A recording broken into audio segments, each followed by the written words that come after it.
tell me your full name and spell it.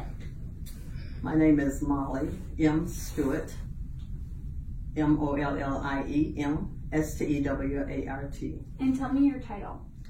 Well, I'm a layperson in the United Methodist Church, certified lay speaker, but I'm also an officer in the General Church. I chair African American Heritage Center Board. And tell me a little bit about your accomplishments, your involvements within the church.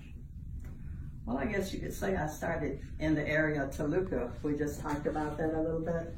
Toluca is a small community right on the Tennessee River in Morgan County. And the name came from an Indian maiden that committed suicide on the banks of the Tennessee River. And they named it the community after her. And then I started there, which is a small place. You either come in to see us or you're lost. It's just down in and down out. But from that small place and through the United Methodist Church and my parents, I made it to the top position in the United Methodist Church beside being a bishop. And I chaired the General Conference of the United Methodist Church, which set polity and makes the rules for the church every 4 years. And tell me a little bit about what you're going to be sharing today. I see you have your Harriet Tubman. How about my friend Harriet Tubman, who we know is associated and did the Underground Railroad. And because of a member of this church, George Baker, was going to present that today, I thought it'd be good to bring her along with me so she could hear his presentation. So I did that, but I'm going to be speaking from the title, Living on the Edge of Promises, because from the time of our entering into America, we've always lived on the edges, Black people, and we've always been promised something that we've not ever received. We've done a lot of things, we've accomplished a lot, we've helped build America, we've built on the back of our people, but we will never cash the check, as Martin Luther King said. It's always come back insufficient. And so what do you hope that the response is from your congregation today? Well, I hope that they will remember some of the past, as some young people in, like Javon, who were not in this church when it had its real struggles, and all churches are struggling now at some point.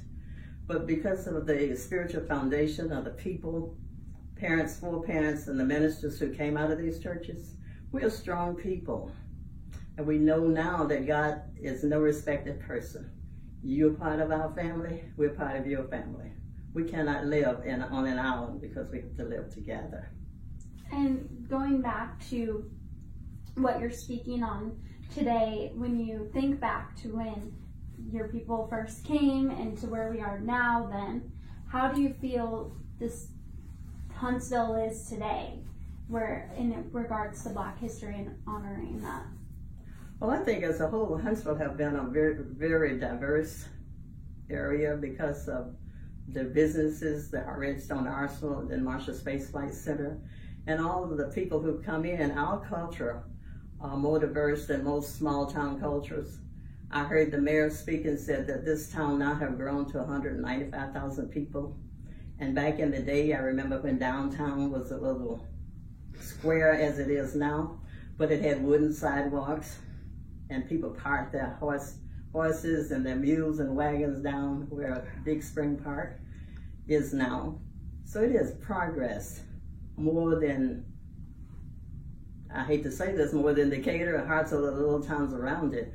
Huntsville have grown, and I think because of Warner Von Braun and all that brought to town.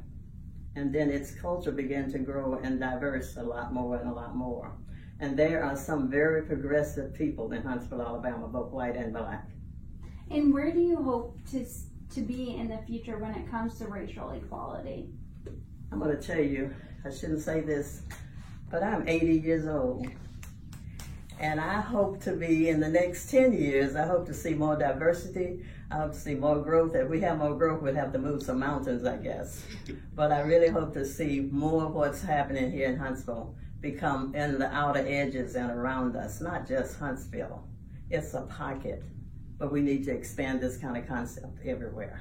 And how do you think that can happen? Through people like you, like me, like Javon, like our pastor, Reverend Wayman Smith, whom I come to speak today. I knew him when he was a little boy. Now I know him as a my pastor, because he's not my current pastor, but he's my pastor.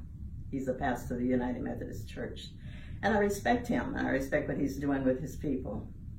Is there anything else you'd like to share? Well, we know that out of the United Methodist Church, we hear a lot about other churches and all, but Joe Lowry came from Lakeside United Methodist Church, and Joe went through the United Methodist Church, became district superintendent, became a leader, and then became a leader in the civil rights movement, and now still resides in Atlanta, Georgia. So there are a number of people I could name, but you don't have the time. Yeah, and I think that's a great point. So we talk about these amazing figures, like I think, of course, of Martin Luther King and stuff, but there are people everywhere who are breaking boundaries, who are overcoming obstacles, and it's important to remember that, right? That is so correct. And in my mind today, I'm thinking about people out of this church who had a real influence on my personal life and where I am, because if they had not supported me as a youth, I wouldn't be here today probably.